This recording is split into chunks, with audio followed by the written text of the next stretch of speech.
Jazirah Arabia itu masih memiliki orientasi kemanusiaan yang mulia, yang baik, yang bagus. Kal wafai wan wafa, kesetiaan. Ketika dia berjanji itu dia akan menepati janjinya, tidak akan mengkhianati janjinya. Ketika sudah berjanji, maka dia akan komitmen terhadap janjinya. Dan banyak lagi wan najdatu wal karamu wal ibahu wal ifatu. Jadi ada kuat memegang teguh kepada janji, kemudian juga memiliki rasa setia, kemudian penolong, dermawan, rasa harga diri dan kesucian.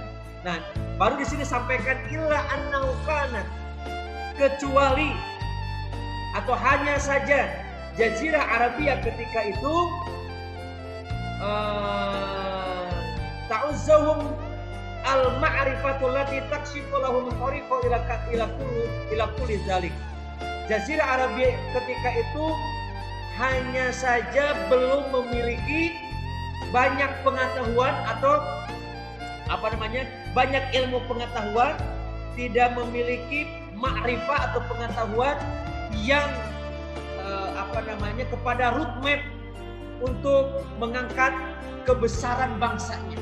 Masih tertutupi, masih belum tersingkap jalan menuju negara besar, jalan menuju kemuliaan bangsanya, ke kebesaran bangsanya. Is kanu ya'ishuna bi zulumihi mina jahalatil basita wal halatul fitriyatil ula. Mereka sedang mereka memang ketika itu sedang, karena tidak tahu ilmu pengetahuannya, mereka menganggap membunuh anak-anak perempuan itu karena khawatir kehormatan keluarganya dan masa depannya itu tercoreng. Jadi membunuhnya itu bukan karena keyakinan agamanya, bukan karena ilmu pengetahuan yang didukung dengan bahasa kita ilmiahnya, tetapi hanya kekhawatiran saja.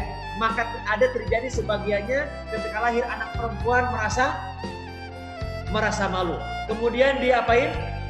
Sebagiannya dibunuh karena khawatir masa depannya atau masa depan keluarganya itu tercoreng. Karena ketika itu sedang diselimuti oleh filsafat-filsafat yang ada di sekitar Jazirah Arabia yang tadi, karena Jazirah Arab itu kesukaan salah satunya bisnis, berdagang kepada ekspor impor, bahkan ke luar negeri, pulang-pulang mendapatkan pengaruh dari Persia, dari Yunani, dari Romawi, dari India, akhirnya terpengaruh kepada pola pikir. Tapi bukan berarti dari keyakinan diri, karena keyakinannya masih bersih, gitu ya, sebagaimana fitrah insaniah pada awal mula diciptakan. Nah, juga mereka menganggap bahwa berperang itu adalah untuk mendapatkan harga diri. Jadi berperang itu bukan untuk meluaskan menjajah dan melakukan wilayah sebagaimana Romawi, gitu ya. Lebih berada pada mempertahankan harga dirinya. Baru terjadinya peperangan. Mudah tersinggung memang. Seringkali antara kabilah itu terjadi peperangan, tetapi bukan untuk meluaskan wilayah, bukan untuk menjajah menguasainya, tapi karena menjaga harga diri. Jadi seolah kalau diam saja harga dirinya terinjak-injak, maka bangkit melawan, dan peperangan dianggap untuk menjaga martabat dan harga diri. Ini jadi perbedaannya sangat nyata, kondisi situasi yang ada di Jazirah Arabia dengan situasi kondisi yang di sekitarnya. Dibanding dengan masalah kebobrokannya, ternyata Jazirah Arabia masih lebih baik. Kenapa? Memang terjadi pula kebobrokan dalam masalah moral, tapi itu bukan dilandasi oleh keyakinan agamanya, lebih berada pada, mohon maaf, kekurang pengetahuan atau wawasan atau pengetahuan bahwa harga diri itu tidak ada kecuali berperang, bahwa masa depan keluarga itu tidak ada kecuali tidak ada anak perempuan. Padahal dia pun lahir karena ada perempuan. Padahal kalau perempuan dibunuh semua, maka terjadi laki-laki saja, tidak akan terjadi berkembang biak kayak binatang. Terjadi regenerasi atau kaderisasi keluarganya. Tidak akan terjadi banyak kabilah kalau semua anak perempuan diapain?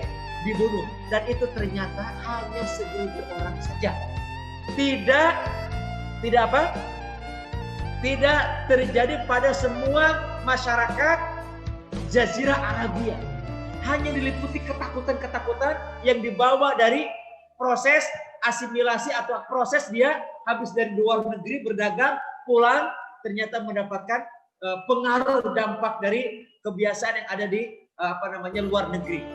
Sekali lagi, dibandingkan dengan 4 negara tadi, Persia, Romawi, apalagi Yunani dan juga India, Jazirah Arabia masih lebih baik. Inilah salah satu rahasia kenapa Allah pilih Jazirah Arabia dan juga kenapa Nabi terakhirnya dipilih dari kalangan Jazirah Arabia. Baru satu kita bahas, mudah-mudahan pekan depan kita bahas rahasia-rahasia berikutnya. Kenapa Allah pilih Jazirah Arabia sebagai lahir dan bertumbuh pertumbuhannya Islam yang dibawa oleh Nabi Muhammad Sallallahu Alaihi Wasallam. Selain daripada takdir Allah, ternyata ada takdir secara geografis, kondisi budaya dan peradaban yang ada di Jazirah Arabia. Kita tutup dengan subhanakallahumma wa bihamdika asyhadu an la ilaha illa anta astaghfiruka wa atubu ilaik. Semoga ada kebaikannya. Assalamualaikum warahmatullahi wabarakatuh. Waalaikumsalam. Syukran, jazakallah Ustaz. Jazakallah.